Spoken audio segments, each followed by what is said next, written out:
اللہ سبحانہ تعالیٰ نے انسان کو پیدا کیا اور اس کو عقل دی. اس عقل کی وجہ سے انسان نے اس زمین میں بہت سی چیزوں کو ایکسپلور کیا اور دنیا میں زندگی گزارنے کے اس نے بہت سے طریقے سیکھے. اس زندگی میں ہم بہت سے کام کرتے ہیں، بہت سی ہماری ضروریات ہیں، اور ان کو ہم پورا کرنے کے لیے طرح طرح کے طریقے آزماتے ہیں، اور ان میں جو بیسٹ پریکٹسز ہوتی ہیں ان کو اختیار کر لیتے ہیں. ہماری ضرورت ہے کھانا پینا، تو آپ دیکھیں کہ اس میں کتنی ورائٹی ہے اور کتنے طریقے ہیں. اور اب جو کہ دنیا سمٹ گئی ہے ٹیکنالوجی کی وجہ سے، تو لوگوں نے ایک دوسرے سے بھی بہت کچھ سیکھا، مشرق نے مغرب سے، مغرب نے مشرق سے. جس ملک میں بھی جائیں ہر طرح کے کھانے اویلیبل ہیں. اسی طرح لباس کے معاملے میں، اسی طرح ہاؤسنگ کے معاملے میں، یعنی بہت ساری چیزیں ہیں جو انسانوں نے اپنی عقل استعمال کر کے، اپنی صلاحیتوں کو استعمال کرتے، ترقی کرتے کرتے اپنی صرف ضروریات نہیں بلکہ اپنی خواہشات کو بھی پورا کرنے کے بہت سے طریقے نکال لیے ہیں. اسی طرح انسان کا لباس ہے، انسان کے باقی زندگی کے کام کاج ہیں. لیکن اللہ سبحانہ تعالیٰ نے انسان کو صرف جسم نہیں دیا اور صرف جسم کی ضروریات نہیں دی کہ جس میں انسان عقل استعمال کرے. انسان کو اللہ نے روح بھی دی ہے، اور اس کی اپنی ضروریات ہیں اور اس کے اپنے تقاضے ہیں.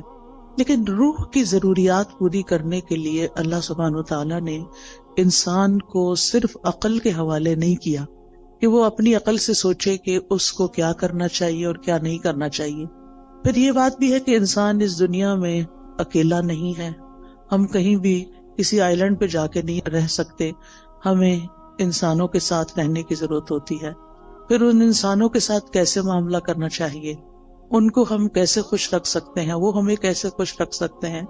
ہماری ان تمام ضروریات کو پورا کرنے کے لیے، یعنی ہماری روح کی ضروریات، ہماری انسانوں کے ساتھ معاملہ کرنے کی ضروریات، اور اسی طرح دیگر کچھ اور ضروریات بھی ایسی ہیں کہ جن کو انسان صرف اپنی عقل کی بنا پہ پورا نہیں کر سکتا.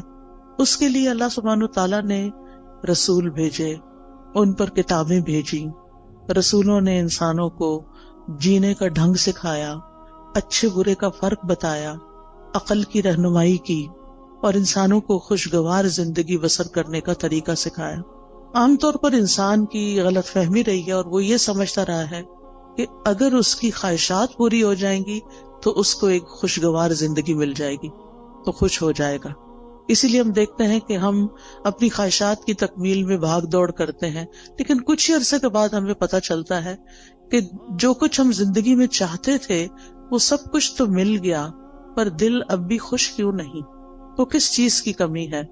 وہ اندر ایک ویکیوم سا کیوں ہے، ایک خلا کیوں ہے، ایک اداسی سی کیوں ہے، ایک بے اطمینانی اور بے سکونی سی کیوں ہے؟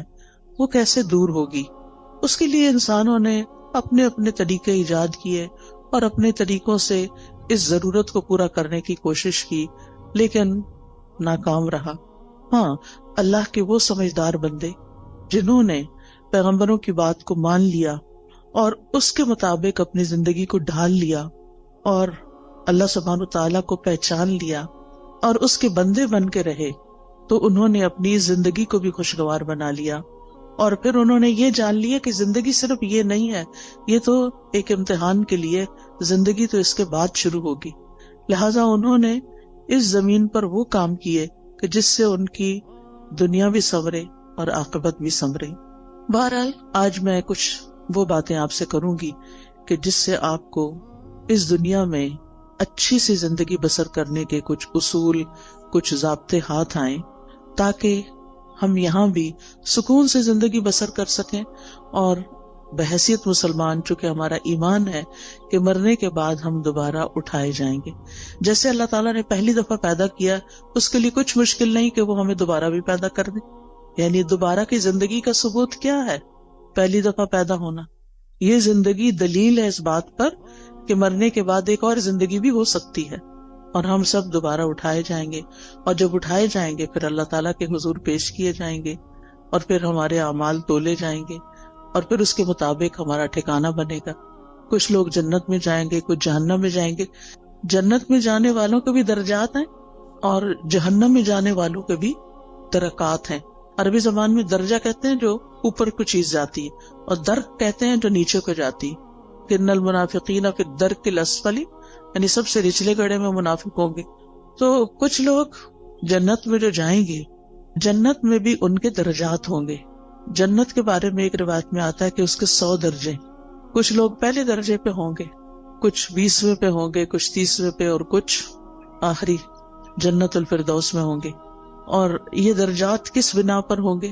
قرآن مجید میں آتا ہے لِكُلٍّ دَرَجَاتٌ مِّمَّا عَمِلُوا، ہر ایک کے درجات ہیں اس کے مطابق جو انہوں نے عمل کیے، یعنی جیسے عمل ہوں گے، جتنے عمل ہوں گے، اس کے مطابق درجہ ملے گا۔ دنیا میں بھی انسان جیسے جتنی کمائی کرتا ہے، محنت کرتا ہے، کام کرتا ہے، اتنا مال اکٹھا کر لیتا ہے۔ عمل کا بھی یہی حال ہے، جتنا انسان عمل کرتا ہے، کوشش کرتا ہے، اور اس کے مطابق پھر آخرت کے درجات کما لیتا ہے۔ اب یہ ہماری اپنی چوائس ہے کہ ہم اپنے لیے کیا چاہتے ہیں۔ بہرحال خوشگوار زندگی بسر کرنے کا پہلا اصول یہی ہے جو قرآن نے ہمیں دیا ہے